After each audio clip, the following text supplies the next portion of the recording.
Assalamualaikum, salam sejahtera. Terima kasih kepada panitia dan juga mentor saya, Dr. Habibah, Prof. Budu, dan Dr. Iksan.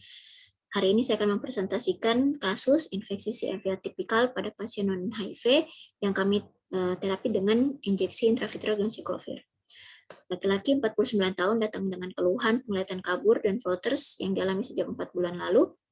Pasien juga mengeluhkan fotopsia pada mata kanan sejak 1 bulan lalu. Pasien tidak mengeluhkan adanya mata merah ataupun nyeri sebelumnya, dan pasien ini sebenarnya telah diterapi selama 2 bulan di center lain sebelum dirujuk ke center kami. Pasien hanya mengakui adanya riwayat hipertensi. Pada pemeriksaan okuler didapatkan visus kedua mata 20/40 yang dapat dikoreksi hingga 20/20 volts, kemudian tekanan intraokular dan segmen anterior dalam batas normal. Berikut adalah pemeriksaan funduskopi, di mana didapatkan vitreus kedua mata jernih, kemudian pada mata kanan didapatkan adanya eksudat subretina di area arkada inferior, dan pada mata kiri didapatkan adanya lesi multifokal subretina dan juga eksudat subretina di area arkada inferior. Kemudian pada OCT makula didapatkan di kedua mata didapatkan subretinal fluid. Di awal kami mendiagnosa pasien ini dengan chorioretinitis yang belum diketahui penyebabnya, dan kami melakukan tapering off dari methylprednisolone dan stop oral cotrimoxazolnya. Kami juga melakukan pemeriksaan penunjang. Dari hasil yang ditemukan adalah anti-rubella IgG dan juga anti-CMV IgG yang reaktif. Kami lalu mengkonsul pasien ini ke bagian interna subdivisi infeksi tropis dan diberikan clindamycin selama 6 minggu dan dilakukan screening HIV dengan hasil yang negatif. Sayangnya saat itu CD4 dan CD8 sementara tidak tersedia di center kami. Berikut merupakan follow-up setelah kami men-tapering off methylprednisolone, didapatkan perburukan dari visus maupun OCT makula pasien.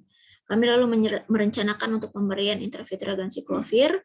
Sayangnya berdasarkan aturan dari BPJS diperlukan adanya pemeriksaan CD4 dan CMV yang menunjang diagnosa sehingga preparat ganciclovir dapat diberikan. Nah, saat itu CD4 dan CD8 sementara tidak tersedia di center kami. Maka kami melakukan injeksi anti-VEGF intravitreal mata kanan dan mengkonsul pasien ini ke subdivisi infeksi dan imunologi dengan advis stop methylprednisolone dan diganti menjadi prednison dengan dosis 35 mg per hari. Berikut adalah follow-up 1 minggu post injeksi intravitreal anti-VEGF, didapatkan perbaikan visus dan OCT makula pasien. Kami lalu berhasil melakukan pemeriksaan CD4 dan CD8, didapatkan hasil yang di bawah nilai normal.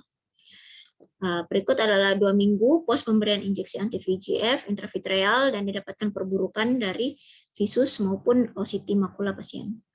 Kami lalu merencanakan untuk pemberian injeksi intravitreal dan alhamdulillah pasien berhasil mendapatkan preparat ganciclovirnya.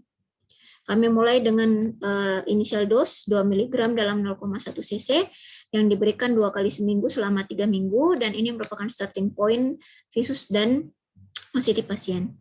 1 minggu pemberian initial dose belum terlihat adanya kemajuan yang signifikan. Kemudian pada minggu kedua pemberian initial dose mulai terlihat adanya perbaikan dari visus dan juga OCT makula pasien. Dan pada akhir minggu ketiga pemberian initial dose didapatkan hasil kemajuan yang signifikan dari visus maupun OCT makula pasien. Kami lalu melanjutkan dengan dosis maintenance 2 mg dalam 0,1 cc selama sekali seminggu. Selain itu kami melakukan pemeriksaan kontrol untuk anti-CMV dan CD4 dan terdapat perbaikan, dan ADT untuk menyingkirkan adanya kemungkinan keganasan dan didapatkan hasil yang normal. Kami juga men-tapering off prednison menjadi 15 mg per hari.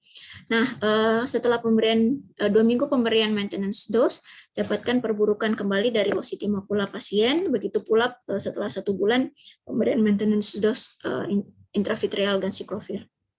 Ini merupakan suatu pertanyaan bagi kami, apakah ini merupakan bentuk atipikal dari infeksi CMV?